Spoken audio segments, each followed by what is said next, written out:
Okay, good afternoon, everybody. I hope everyone's having a wonderful day. So I'm going to be picking up from where I was last day with binary heaps. Now remember that we were just talking about how we can implement a priority queue in a matter that can take advantage of some extra information we're going to encode using a form of a tree.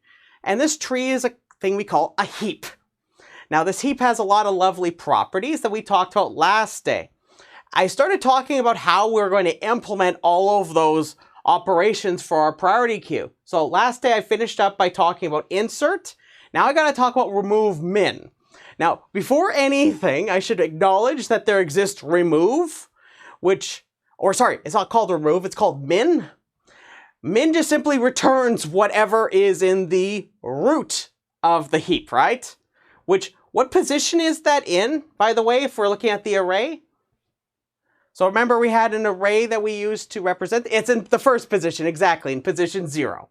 So if you ever need to get the element that is sitting at the top of the heap, which is the one with the highest priority, or the smallest value in our case, that is always going to be sitting in position 0. So you can just grab that right away in constant time. You don't have to do anything special. Sorry, I'm getting very excited about this next one.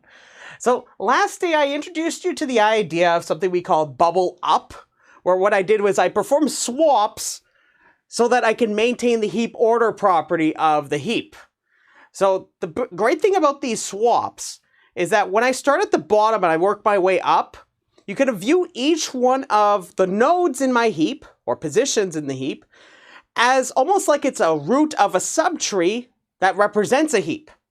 So every time I perform one of these swaps, when I swap it with my parent, I know my key's value had to have been smaller than the one in my parent. So when I swap and replace that, the children of my original parent, all of its children now all have to have keys that are, they can't violate the heap order property of my subtree.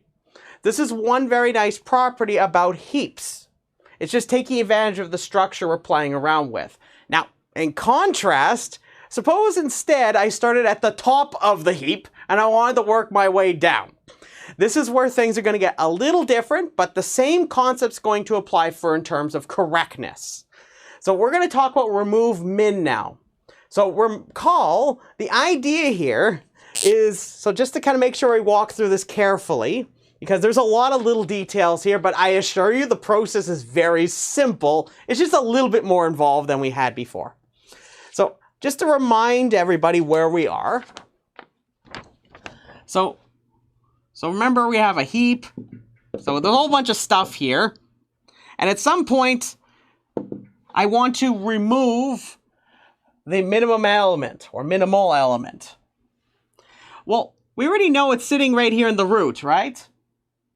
So I know right away, whatever's in here, the element of this, I want to hang on to this. So imagine I'm just some goblin in the corner. I'm just kind of sitting over in the corner. I give the goblin the thing and I'm just like, it's mine, it's mine. So I can hang on to that and do my operations, okay? So I hang on to this, but now we have a problem. If you imagine that now I just have some node just sitting right here. There's nothing there, right? But that's a problem for us because we had two properties we need to maintain. The complete binary tree property and the heap order property.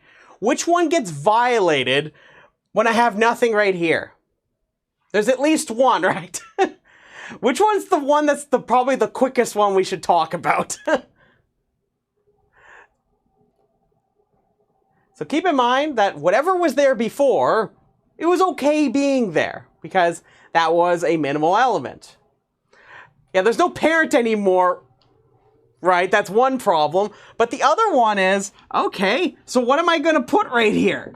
So naturally, this brings up the other constraint that we have, the complete binary tree property. So what should I put right here? So we need to make sure we have the heap order property, but now we have a problem. There's sort of like something missing right here, because if I put something here, if I take any one of these elements, it might violate the heap order property still, but I need to do this in a way that's a little bit more clever than just simply taking any one element. Because if I were to say pluck off, say, I don't know, the next smallest or something, like say one of its immediate children, if I did that, if I put one of these up here, then we're going to run into the same problem again, but just with that subtree. However, do you remember that the complete binary tree property we had for our heaps, it's requiring that all the levels of our heap are completely filled up except for all the ones in the bottom, but all of those are shifted to the left as much as possible, right? Now, we want to make sure that this complete binary tree property is maintained, right? So, I have an idea.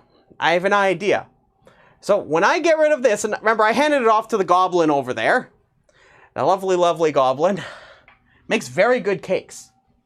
Here's the idea I'm going to propose to you. I take the very last element that's in my heap. I'm going to take this and I'm going to place whatever that element is into the root. Now, if I remove this node, so if I get rid of this node, neglecting whatever the element keys are, I'm satisfying the complete binary tree property, right? That's being satisfied by me shoving this right here because now all the rest are on that level. They're all to the left, right?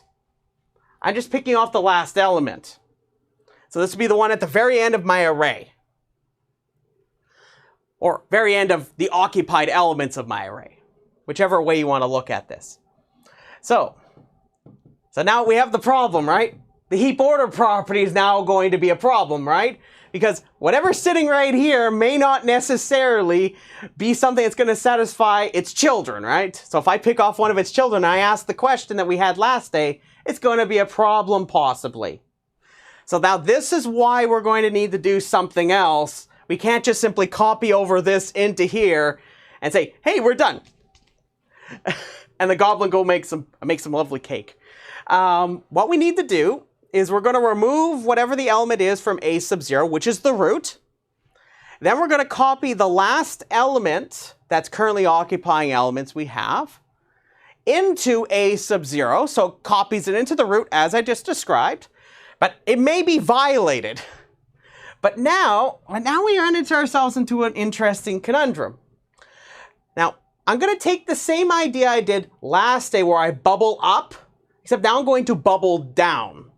So I'm going to try to find the appropriate spot to move down this element here, down the heap, so that it floats in the appropriate spot. So now the question is, how do we achieve this? So I'm saying the heap order property may be violated, so we're going to bubble down the element in a sub 0. Now I'm going to describe this bubble down process, then we're going to do an example, okay? So if there is more than one element, then we might need to do more. However, if say for example, this is a leaf, like say if you think of it like a tree and say there's no children at all, this would be a leaf node. That means that there would be no work to be done and you're done. There's nothing else to do. So that's like a base case. If you want to think of this in a recursive way, I'm not going to describe it that way. Instead, I'm going to describe this iteratively to you. But you can think of it most certainly in a recursive manner. So what I'm going to do is if I have at least one child, what I'm going to do is I begin at the root P, which that's initially starting at the root of my heap. I consider a child. Now I have to tell you how to pick this child. Now, remember, because of the heap order property, we don't have any special structure about what the values of these are except for their relationship with the parent, right? So, the natural thing to try is to make sure that we contain and we satisfy that same property I had before when I bubbled up, right? Do you remember when I said when I swap, I always swapped with something that's smaller than my parent if I do a swap, right? This guarantees that everything I'm considering in that subtree rooted at the new node that contents I swapped, that's still a heap. So I want to maintain a property just like that one. But now, instead, I don't look at my parent. Now I have something else going on here. There's two cases that can happen. And both of these are determined by checking if you have a left child and a right child, which naturally you could just check by examining the children using the indexing process we talked about the other day.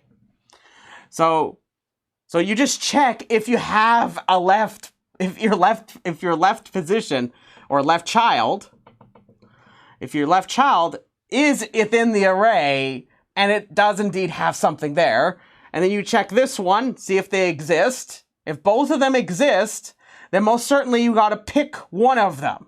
So there's two cases. You either have it where if you have one child, then it must be on your left, right?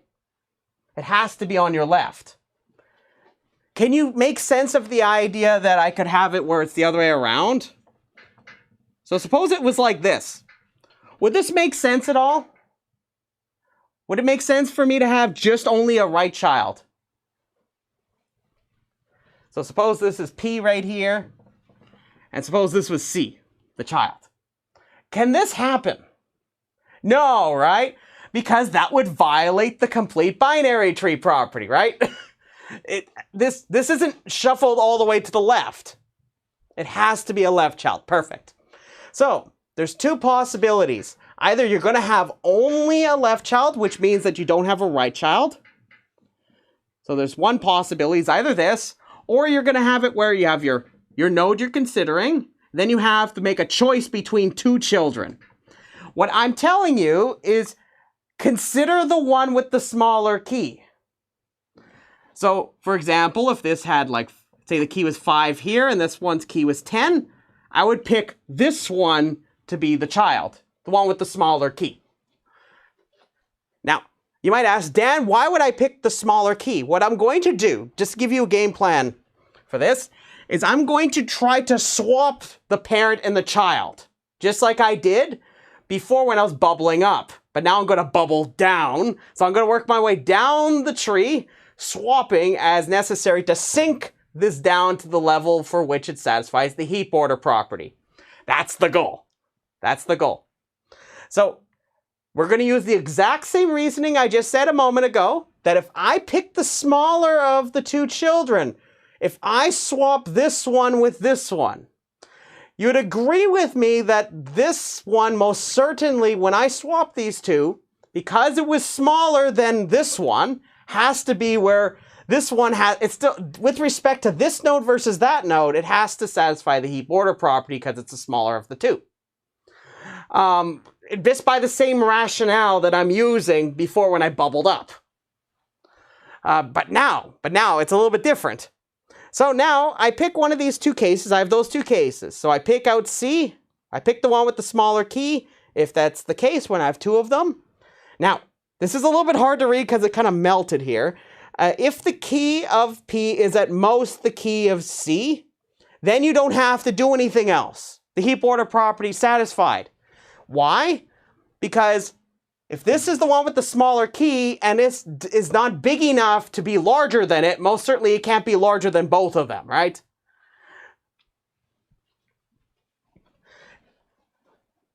So otherwise, now if that isn't the case, then we have to fix the heap order property by bubbling down. So we're going to swap C and P. We kind of bring this down and move that up. And then all we do is repeat this process again, where I'm just going to wherever I had C, this is now P, and then I repeat this process again. And then you ask, is this a leaf, or is it not? Does it have at least one child, or two children?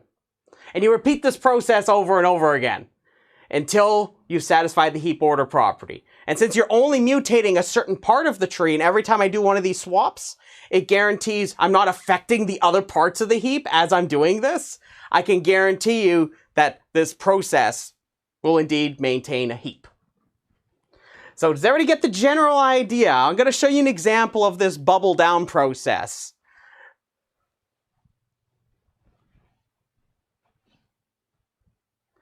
So the big idea here is just that we might have to repeat this process of picking the children and working our way down. So all I'm doing is I'm just kind of pushing and nudging this guy all the way down, and I'm trying to shuffle it down the correct pathway down the heap. That's all that's happening. So if we're okay with this, I'm going to do an example with you. And I assure you, this looks very complicated at first, the way I've described it here, but it's actually very simple.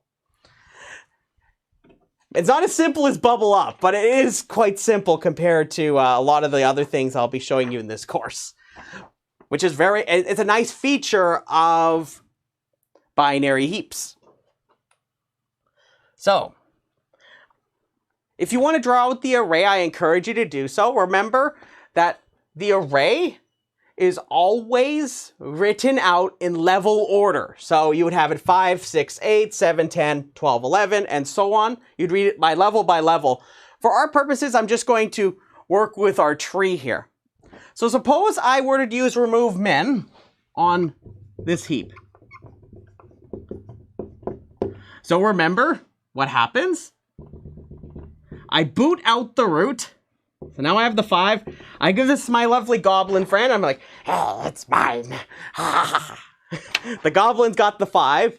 I hang on to this. And now what I'm going to do is I'm going to copy over 13 up here.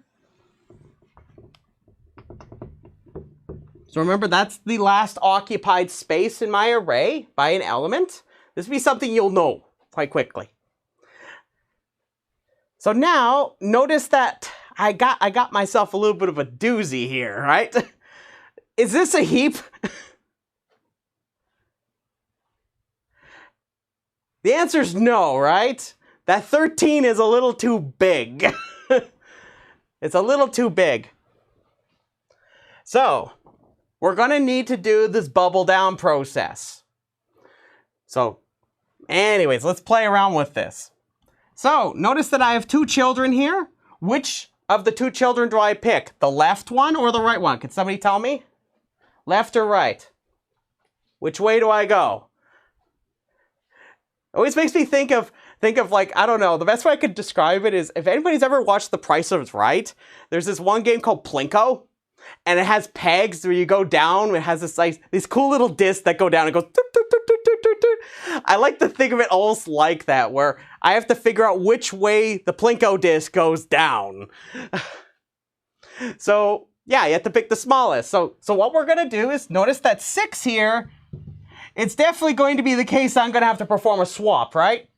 So I'm gonna swap 6 and 13.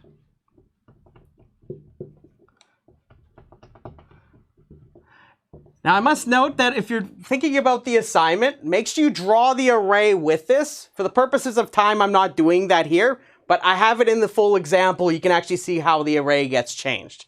Remember, all of these modifications I'm making, these all can be easily accessed through the function that I described the last day about how you can access the parent and you can access the left child and the right child. So we have all of those. So I'm just keeping it kind of simple for us to talk about this here.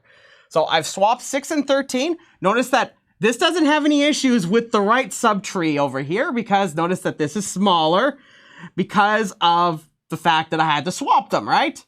And this was the smaller of the 2 children. So otherwise it would have put 8 here.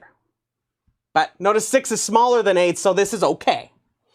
So everything over here is okay. But now we may have a problem in this heap, the one rooted at this node here. So think of that subtree. Now, am I okay yet? If not, tell me where the which direction should I be going? Yes, very, very good. So yes, we're going to be going to the left because 7 is less than 10. Because remember, this is the child. Remember, that's C. This would be P right now. And I would just simply swap 13 and 7. So 13 goes here. 7 goes here. Now, if you think about what I described there, this is now P. And now you ask the same question again. Is the heap order property being violated anywhere at this stage? at node P.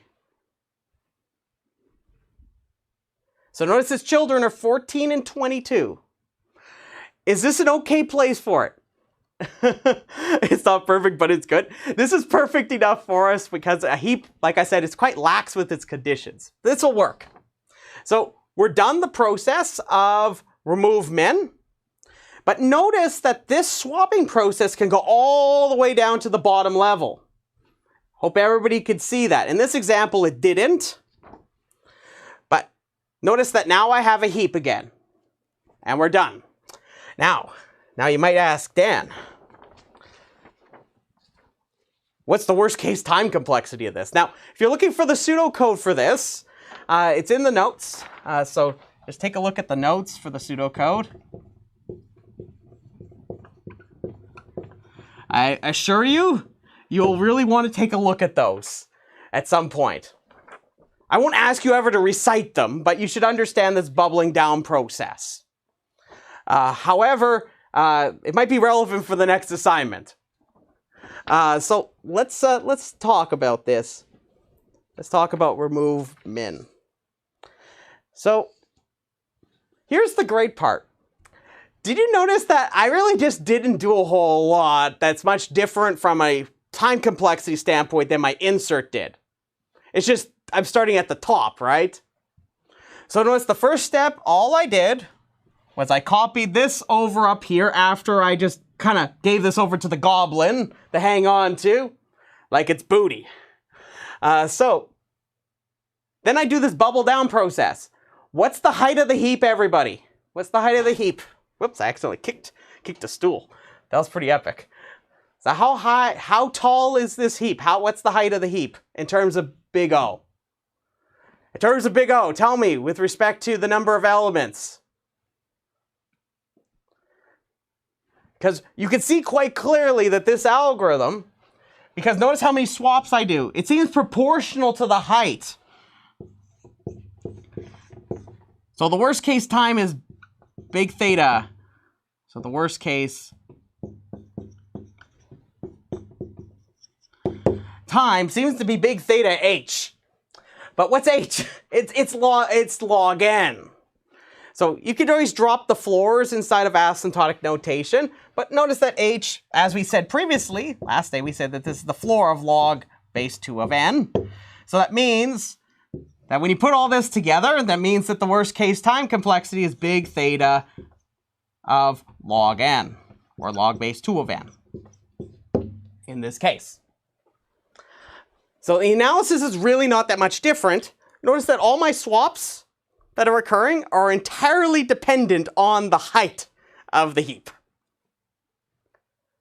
So are there any questions about that? So notice, remember, that's really all at the heart of this, is how many swaps are happening.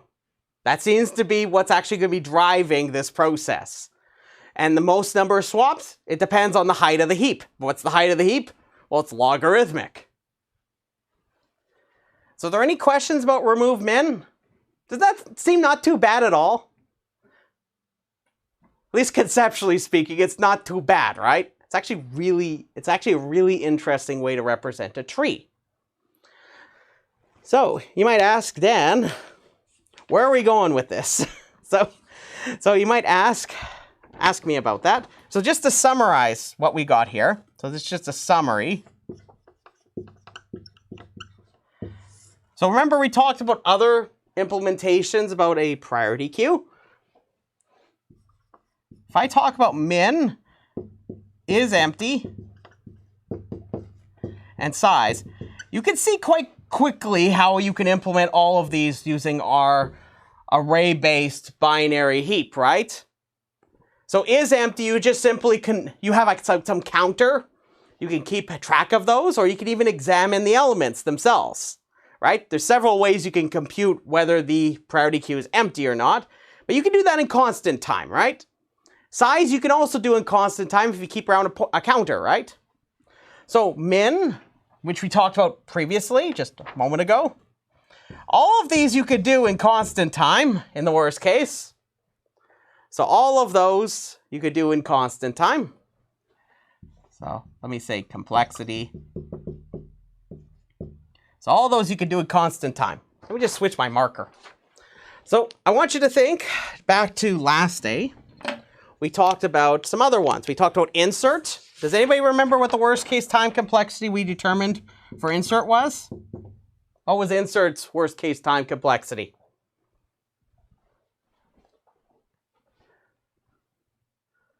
If it makes it easier to type, just write big O. So what did we say last time? It was the last thing I talked about. For insert of our binary heap implementation. So remember, insert has the bubble up process in it, right? So we know it's logarithmic running times, right? So big theta of log base 2 of n, and we know removeMin we could do in big theta log base 2 of n. Now, one thing I really didn't touch upon, I sort of just said, we're going to assume that the array is big enough to fit all of our elements in it, right? That was something I kind of glossily said last day, right? You remember I said this possibly. It's one of those things I say on a weird Thursday. So this is an assumption I made. However, one thing you ought to be careful about is that if the array were to get full, what do you need to do? You have to resize the array. So you know you're going to have to make the array bigger. Now, fortunately, if you're dealing with containers, for example, like vector, we talked briefly about resizable arrays and their relationship with vectors. They're really just one and the same, at least the idea of them. So if you were to use a vector, for example, you could conceivably get these time complexities only if your container is large enough. However, you have to take the price of potentially this thing being full. So keep in mind that when we have inserts, whenever we put more elements in, we run the risk of the array becoming full, right? That means you have to do array resizes. So I'm going to put some asterisks. I'm going to put an asterisk around this one in particular. But technically, it also can be applied with a similar rationale in removeMin if you wanted to have it where removeMin, say, resized if it got too big. Like it's just a lot of wasted space. Both of these are technically amortized.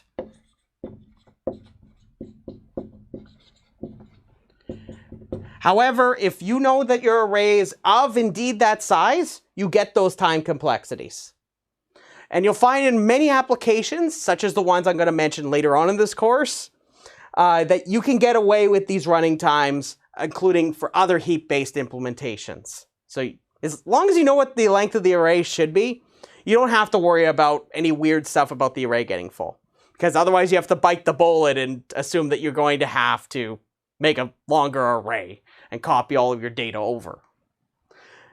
But I must stress that, like I said last day, you can literally implement this tree, like in a linked-based manner. Like if you had a binary search tree with a left child and right child with pointers or references, you can literally do that with a heap. And you'd get these time complexities without any conditions whatsoever as well. So just to be clear, you can get away with doing that too. So are there any questions about this? Any at all? So you can do better with a priority queue without having to deal with that trade-off business. So you keep in mind what's suitable for your application. In this case, because these are logarithmic times, they're much more scalable than just dealing with biting the bullet of a whole linear time complexity you have to deal with. And one thing I will point out, by very similar reasoning to the lecture I gave the other day from amortized complexity, remember where I did that analysis where I was resizing an array by doubling it, for example? You can actually apply very similar reasoning, except you have a logarithmic time involved in this. In fact, you can take that warm-up exercise, for example, I did, and you could actually figure out this amortized complexity yourself if you wanted to, which is really neat. It's just instead of it being where you have like a linear thing, it's going to be logarithmic with an n term, and then you divide by the number of times you do it. But the point is that you can derive this with sufficient time if you needed to. But But just 2 remarks, just remember, I just want to hit on these 2 remarks. So I'm just going to note them down, just because I think they're very important. The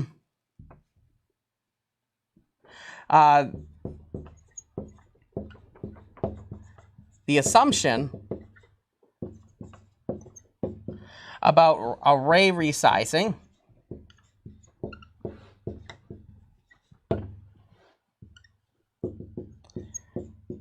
this marker is a little bit funny, is eliminated. I'll just grab another marker. This is a very sad marker. It's going to take it on for a little trip. Woo! So let's take another one. Cross our fingers, it's better. It's eliminated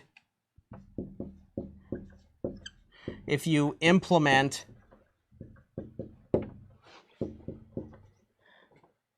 the heap. This is no different. Implement the heap using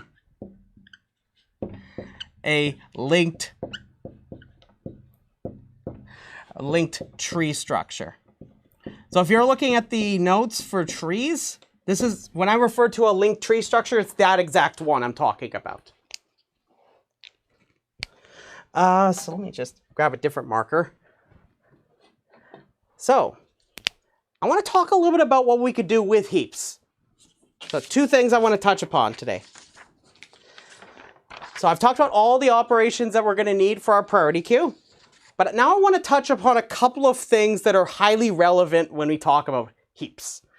So these are things that if you ever find yourself saying, hey, look, should I consider using a heap? These are a couple of things I want you to keep in the back of your mind, especially this array-based implementation. So let me head over here. So let's head over here. I'm going to talk about first it's going to seem a little bit weird, but at the same time, you might say, okay, that sounds like it has some purpose to it. Especially if I want to have some data and I want to make it into a heap. But I'm going to show you kind of like a killer application for this thing today. And you may have seen it before. If not, you'll be in for a treat.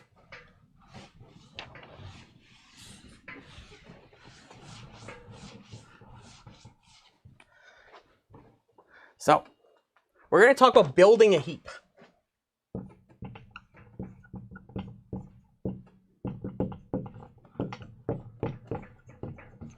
So building a heap.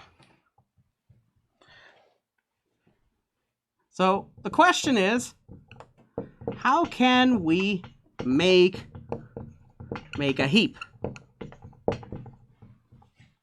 Well, there's a couple different, there's at least one way that I've shown you so far, is that imagine if I want to make a heap, I could just simply perform all my insertions into the priority queue using my binary heap implementation. I would end up with a heap, right?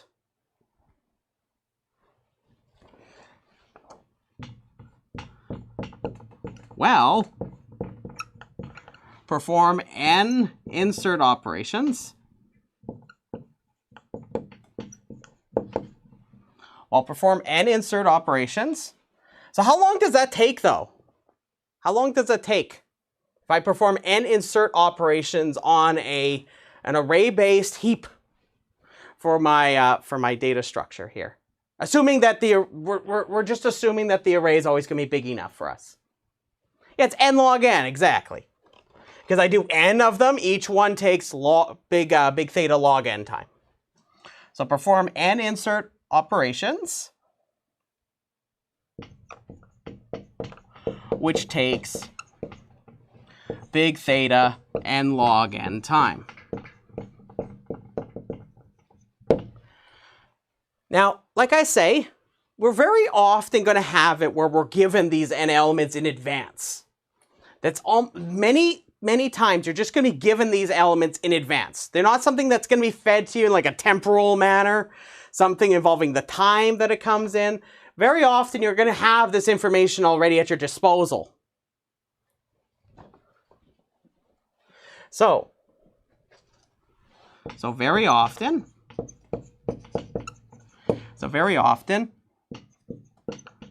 we are given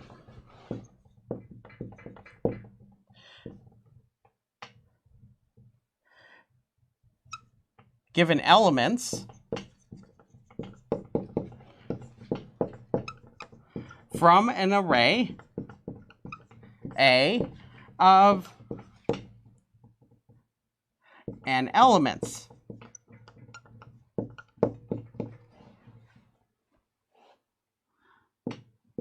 There is a way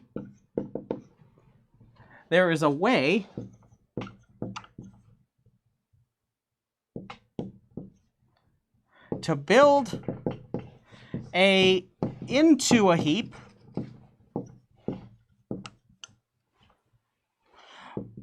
bottom up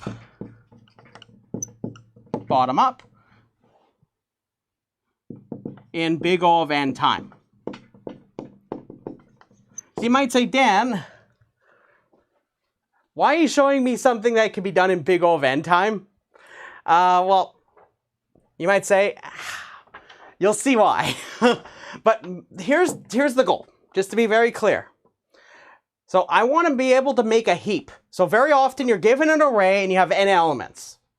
I want to show you how you can take that array and transform it so that it is the array that you have when you have the binary heap implementation using an array. Does everybody understand what we're going to do here? I'm going to show you how you can give me any array with n elements in it, and I'm going to show you how you can transform it into a binary heap in the way we've been talking about. But I'm going to do it in time much less than n log n. I'm going to do it in big O of n. So we're going to be able to accomplish this in linear time. So here's the idea. So remember how I've talked about how heaps, if I give you a subtree, so if I take any one node in my heap, so just to give you an idea what we're going to do, just before I show you the example and we look at the pseudocode. So just to make sure we're clear what's going to happen here. So just a picture just to help us. So if I pick off any one node in my heap, and say for example, if I'm at the root here, this and all of my descendants, they form a heap in my example. I haven't put keys in here, but the idea is just take my word that this is a heap. Now, if I were to look at this node, this whole thing is a heap.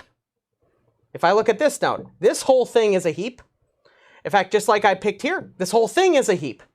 But what does that mean? If I can even go to the leaf nodes here of my tree. This is a heap too. That's a heap. This is a heap. This is a heap. This is a heap if I root the tree at that node. So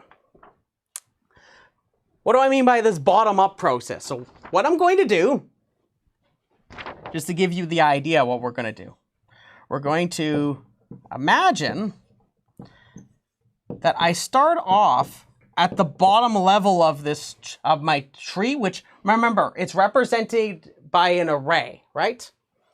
So we're going to work our way bottom up, where I'm going to start off by imagining all of these as heaps. So all of these, just remember, a leaf node in this tree is a heap by definition, because it has no children. By the very similar rationale I gave you when I was talking about removeMin earlier. So what I'm going to do is I'm going to start examining all of the nodes that are up here, and I'm going to see if these satisfy the heap order property. So I'm going to build up a heap where this is the root of that heap. I'm going to build up a heap where this is the root. And then I'm going to build up a heap over the whole thing, with that being the root. So I'm going to work my way up the tree by position, backwards. If you think about this from the array standpoint, you can think of this like, okay, so there's going to be a bunch of array positions that are all going to represent the bottom level of this. All the ones with the dashed lines, these are all in the bottom level. And then what I do is I consider the nodes, all my ones, actually I have 3 here. All the ones that happen after this, these are all going to be parents of, or some parent of some node, some of them being descendants that are the original leaves. So I'm going to work my way up the tree in this manner, backwards, building up the tree from bottom up. And at first this sounds like, hey, look, that's kind of neat that you can kind of do that with a heap. But believe it or not, the algorithm is actually very simple. It's so simple, I usually like to get you guys to try doing it. So what we're going to do is I'm going to show you this algorithm. So first, does everybody get the general idea? I'm going to start off with very simple heaps, just that all of these 4 here. Then I'm going to show you how I can introduce each one of these elements that I have an X on, such that each one now, when I incorporate it into the tree, becomes a heap. Because some of these might get swapped around using our bubbling processes. So let's see what this is going to do here. So I'm going to call this process heapify. Some people call it build heap. I call it heapify because it sounds fun. Because I'm turning it into a heap. Just be aware that some people like to call it build heap. So here is heapify. So here's the algorithm.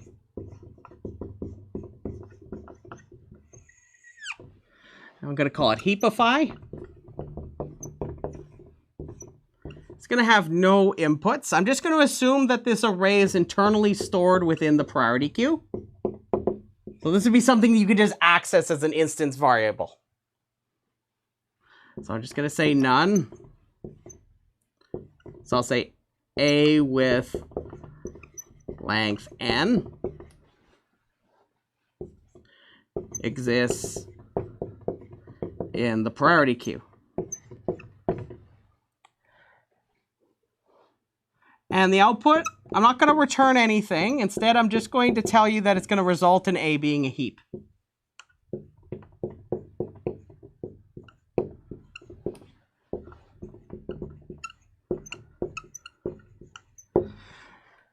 And believe it or not, this algorithm is actually very simple. It's just understanding this process that I just drew on the board. So here we go. So what I'm going to do is I'm going to consider first the element that would be the first parent of a child that's in the bottommost level, or among those that would be the leaf nodes. So I'm going to start off with the first parent of a leaf node. So I'm going to have start index. So I'm just going to refer to its index in the array as start index. This is going to be the floor of n minus 2 over 2. Now, you might ask, Dan, where did that come from?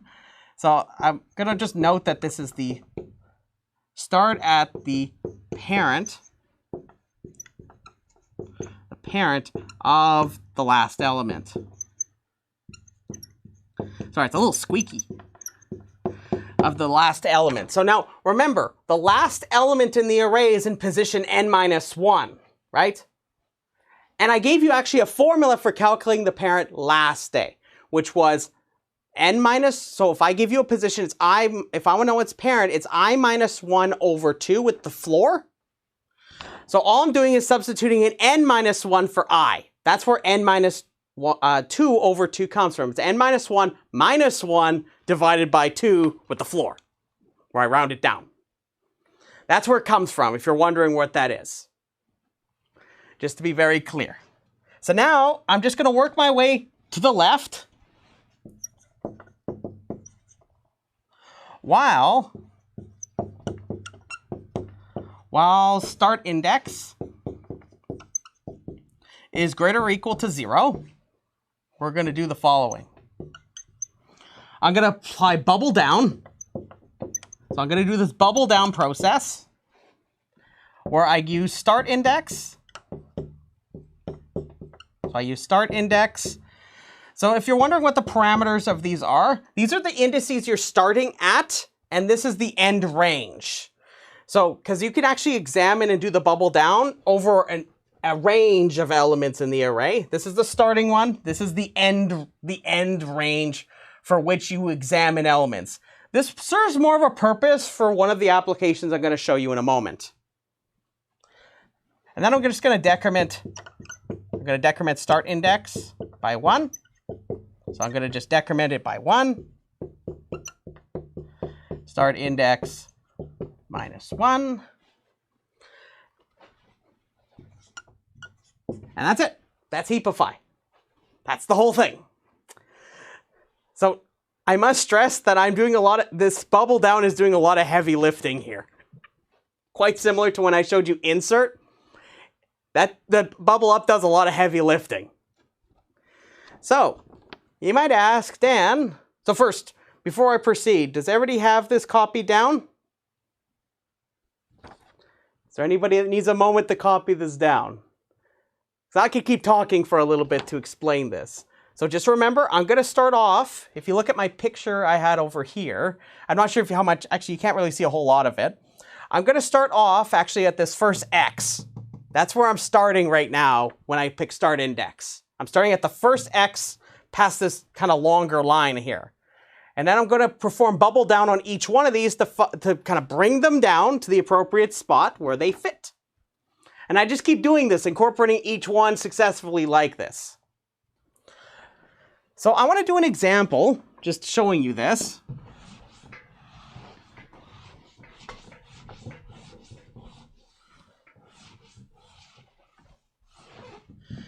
So let's do an example showing this off. So I'm just going to make sure I got the appropriate spot. Okay, that's good enough. Like I said, training wheels. So anyway, suppose I give you as an example. So let's do an example here. So suppose that I give you an array with, say, 6 elements in it. I have 8, 2, 7, 3, 4. Let's see, 1, 2, 3. For some reason I wrote 5 squares. It's a Tuesday. It's a fun Tuesday. So I have 6 elements. I think I even said 6. So I have 6 elements. I'm going to now incorporate. I'm going to draw a picture, and as we do this, I'm going to adapt this. So if you're wondering about the assignment, you're basically going to show me each one of these steps. You can take a look at the notes to just see what I mean by step by step. So I'm going to just start off by just faintly ghosting these nodes in because they're not quite part of the heap yet.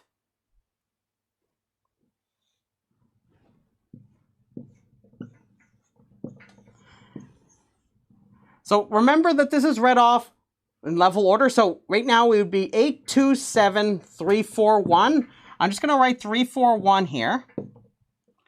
And I'm going to incorporate each one of the elements that are parents of one of my leaf nodes. So if you're wondering what start index is, well, it's 5 minus 2, so that's 3. Divided by 2 is, that will be something that is going to be, let's see,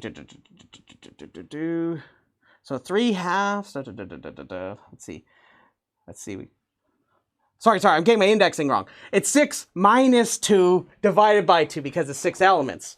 I was looking at myself like, wait, that's not quite right. Yeah, it's 4 divided by 2, that's 2. So you know that everything to the right of this line I just drew, you don't have to touch. Our bubble down process will work within there.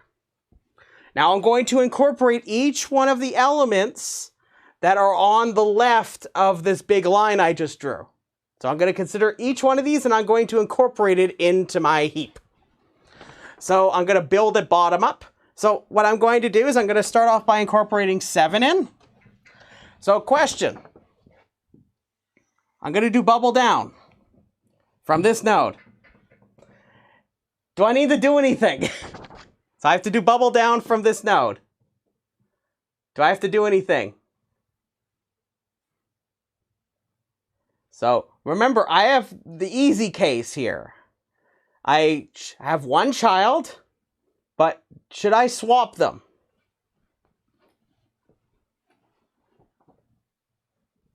Yes, I should swap them because 7 is indeed, it's too big. It's too big. So I'm going to, I swapped those two. And that completes the bubble down process. So now this is done. So now all of this, everything I've just drawn here, this is just a collection of heaps right now. So now if I were to consider this one, I'm going to incorporate 2 into this. Now, question. Is the tree rooted at this 2 here, is this a heap? A min heap in particular, because we're talking about min heaps.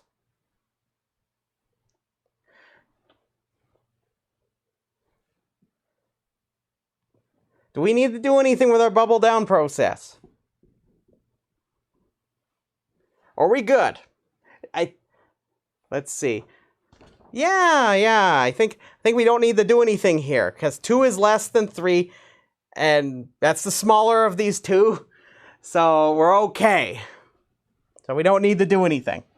So now I'm going to consider incorporating 8. Now, remember, 8, do we need to do anything with bubble down now?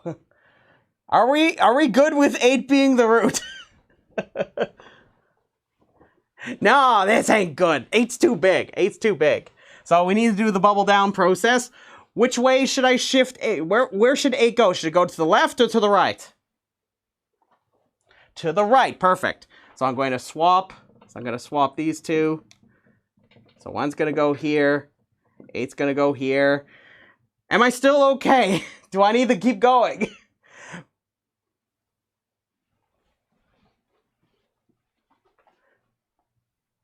Is 8 okay here? Do I need to do anything? Yeah, keep going, perfect. Yeah, that's exactly it. So I'm gonna swap 8 and 7. 7 and 8. And voila, we're done. Now notice that now this array, if you check it, you can check it in terms of this tree. We have a heap, right? And we're done. This completes the heapify algorithm for our array A. So are there any questions about that? Isn't this kind of nice? So all you have to do is you just start off at the first parent of a leaf node, and then you just simply do the bubble down that we did when we did removeMin. We just do bubble down. We just keep repeatedly doing bubble downs until we keep finding the right spot to put them. And we do this as we move to the left till we hit the end. So are there any questions about heapify?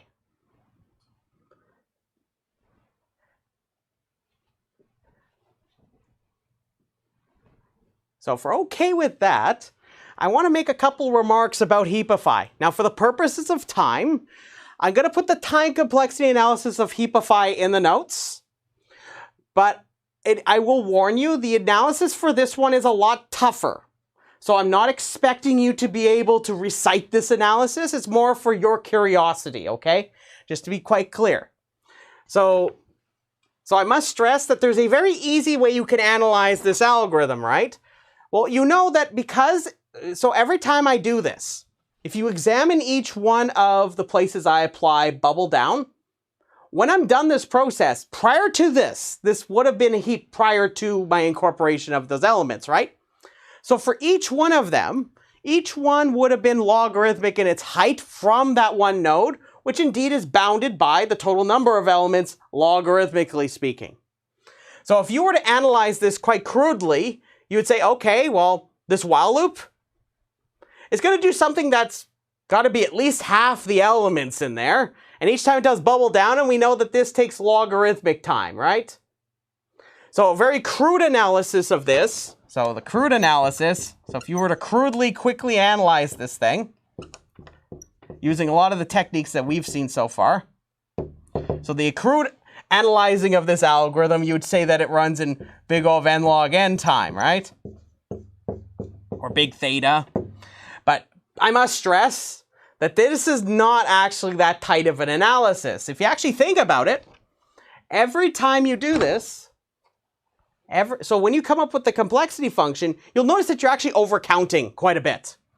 Because the analysis actually goes like this. It isn't that I start up here every time. It doesn't start at the root every single time I do bubble down, right? It starts at each one of these nodes and it works its way up. So it isn't just that it starts at the top, right? So there's actually, it's actually a little bit more involved what's actually going on. We're actually doing bubble downs from nodes successively going up, where each part becomes a heap. So the actual time complexity analysis, so if you're actually wanting to know the worst case time complexity of this, and if you make that observation, sorry, I was about to make the L into a T. Worst case time, that says complexity, by the way. It's sort of melted there. The worst case time complexity in this case is actually big O of N. And the analysis for this heavily relies on the observation I just told you about. That it isn't actually that you apply bubble down from the top, it's actually from each one of the nodes going up each level of the tree. And when you make this observation, the analysis works like this. You count up how many nodes are occurring at a given level, and each one of those will perform a number of swaps. So if you're at a given level, say I, the number of swaps that can happen at most is in relation to this level.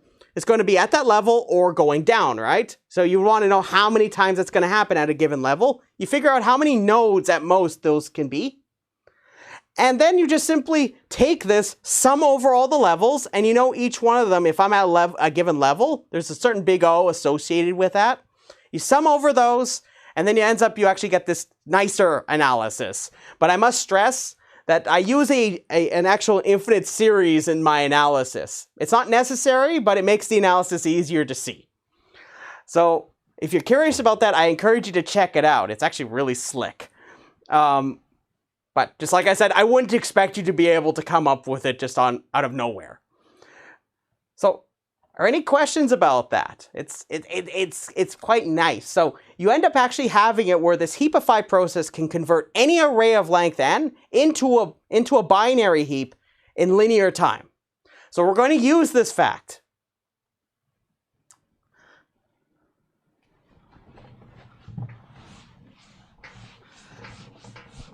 So we're going to talk actually a bit about sorting. So we're going to use the last bit of time today to talk about sorting.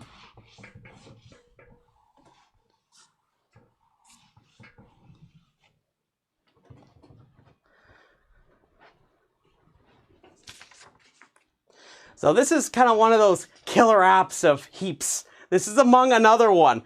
I will make a remark that after this, there's also another application I want you to take a read about. It's involving selection problems. So for example, if you want to figure out the kth largest element in an array, for example, like the second largest or the third largest or the fourth largest, you can use priority queues to achieve this. And actually, there's a very slick way to accomplish this using heaps. So I'm going to ask you to take a read of that. It's actually going to, in the notes, it's immediately after what I'm going to say, okay? In addition, there's actually some more generalizations you can make on heaps, so-called mergeable heaps. I read a little brief explanation about mergeable heaps and what they are, and a couple of common implementations of these so-called mergeable heaps. So imagine you had your heaps, kind of like what I did here, but imagine you have heaps and you want to say, okay, I have this one heap and I have another heap. Is there any simple way to combine the two heaps so that I end up, say if I have elements of one priority queue and another one, I want to be able to slam them together but do it efficiently. So I want to put them all together. That's what a mergeable heap is. So one way you can do a mergeable heap is you can just simply copy all the elements from both of your priority queues that are implemented in this fashion. You can always put them in, copy them all into one bigger array, and imply heapify, the one that I just told you about. If you do that, you can merge two heaps, or equivalently, two priority queues of elements in linear time, which is really nice. That's one application, actually, of heapify. So I'll ask you to take a look at that. Now I want to talk about sorting, because this is kind of one of those breaded, I don't know, steak and potatoes. I try to think of the right analogy for this.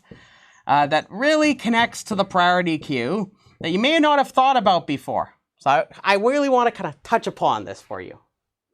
So before you may have talked about various sorting algorithms, I want to show you how a priority queue actually closely relates to some algorithms.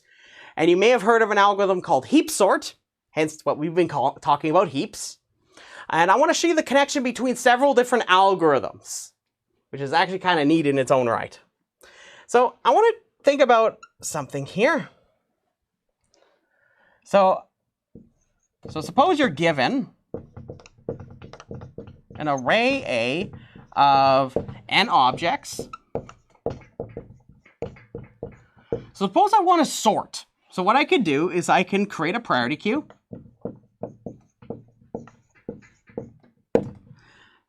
So we could do something kind of similar to what I mentioned previously. I can just insert each object of A. And I'm going to assume that these comparisons, where you're going to do these insertions, it takes constant time to achieve this. For numbers, you can get away with doing that. Most comparators, you can get away with this. But I just feel like I need to mention that, that your comparisons are all done in constant time. So just insert all of these into the priority queue. And then just simply when you're done doing that, you're going to copy back from left to right,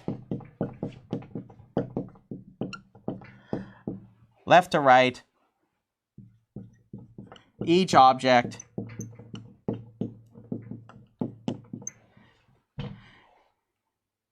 into A upon each removeMin call.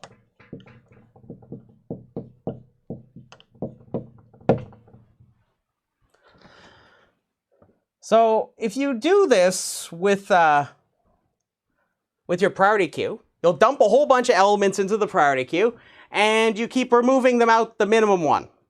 Now I have a question for you. So just imagine I have an array like this, just to keep it simple. Suppose I have like 1, 2, 5, and I don't know, another 1. I dump all these into my bin. So I put all these into my bin, 1, 2, 5, 1. And then I take all of them out using removeMin. If I copy them from left to right, what should I get?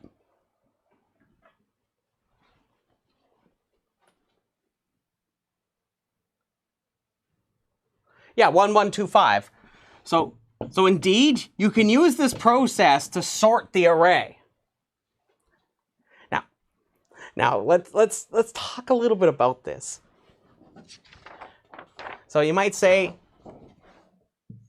so this is a sorting algorithm, effectively, right? Just there's one detail. So I'm going to say, how long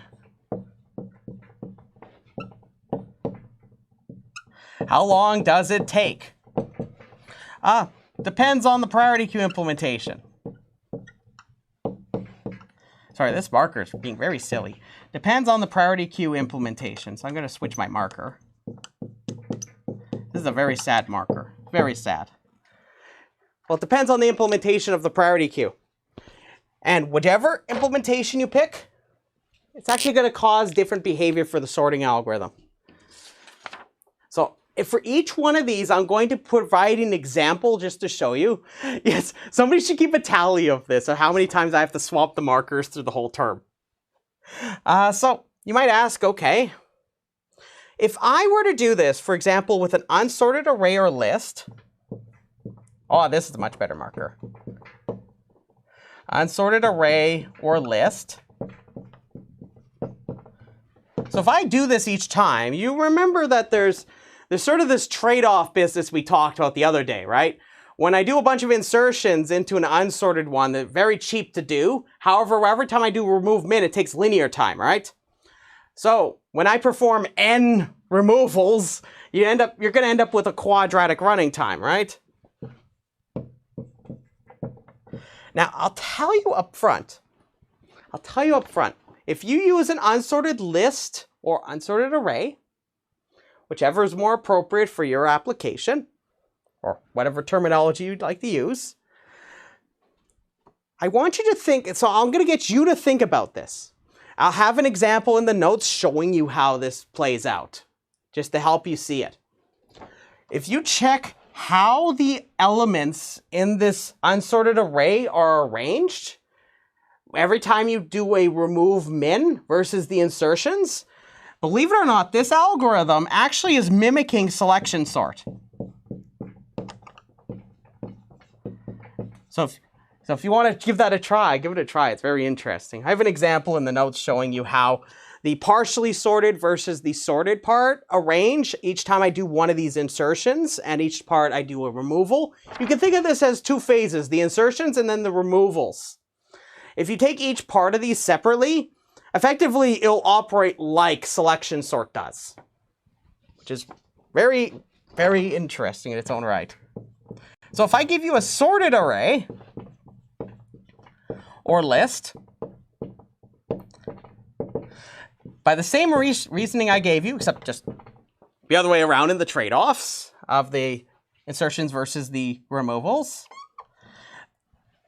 believe it or not, there's a sorting algorithm that's actually quite similar to selection sort.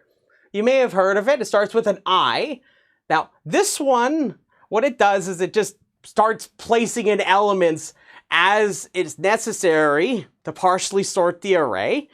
Versus this other way, when I have a sorted array, I try to maintain that it's partially sorted as I perform insertions. Now, can anybody think of a sorting algorithm that every time I do an insertion, or imagine like I'm examining an element in a given position in the array, I do something with it to try to make all the rest of the elements to its left to be sorted. So I do some shuffles. I shuffle. There's a sorting algorithm that does that. It starts with an I. It's an insertion sort. So believe it or not, one way you can derive insertion sort is actually through this process, which is kind of interesting. So you might naturally ask, okay, so what happens when you put a heap in? So instead of using one of these two implementations, you use a heap. Well, in this case, you walk through this. Remember, I do n insertions, which each one takes logarithmic time. Then copying back after removeMin, every time it does logarithmic time, but each one is a linear number. So you know that this whole thing is going to be big theta n log n time. Now, you might ask, Dan, what is this? Well, you may have given a name for this algorithm. Some people call it not insertion sort. I'm getting ahead of myself. Some people refer to this as heap sort. Now, I must stress that some people are very nitpicky about what you call heap sort. Just a piece of advice. There's one drawback about all three of these based on the way I describe this to you. How much space am I using? So imagine I give you the array. What else do I create?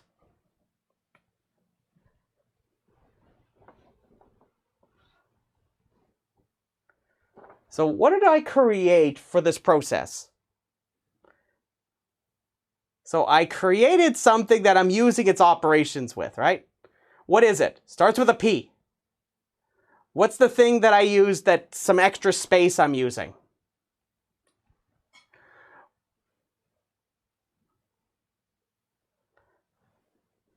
It's the priority queue. So every time I do this process that I walked you through, I'm actually making a priority queue, and that's going to store a linear number of objects at some point.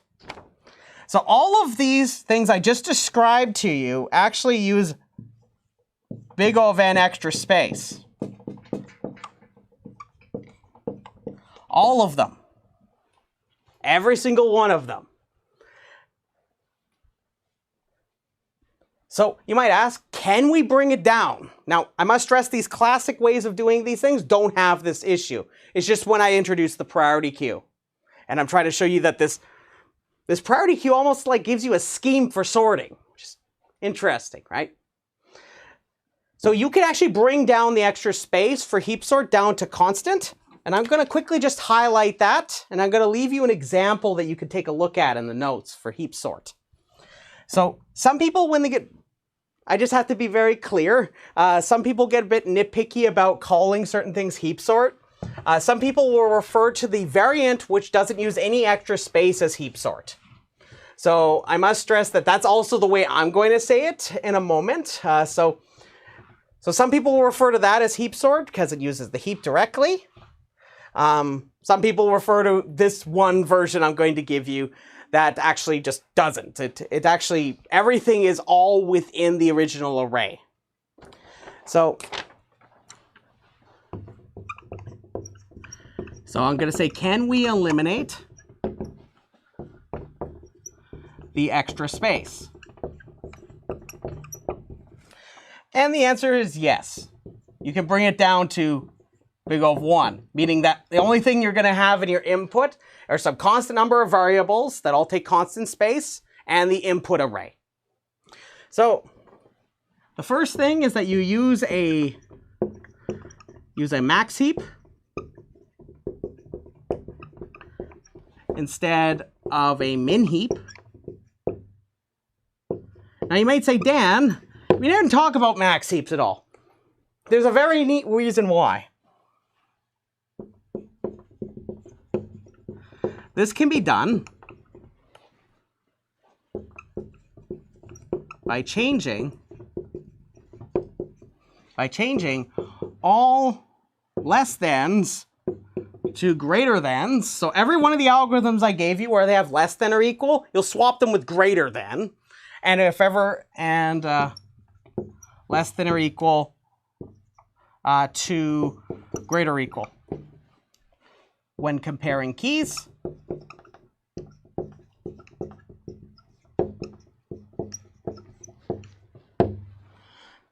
So that's the first thing. We're just going to use a max heap.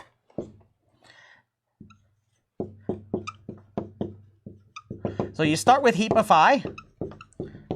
So you start with heapify on array A. So you start off with the original array A. You apply heapify to it. Remember, that takes linear time and it doesn't use any extra space. So you start off with that. Then for I is equal to 0 to n minus 1, n minus 2, all the way down to 1. You're going to swap. And this is going to remind you a lot of removeMin. So I'm going to just swap a sub I with a sub 0. Now, I must stress that a sub 0 in this case, because it's a max heap, is the maximum. So this is the maximum element when I do this.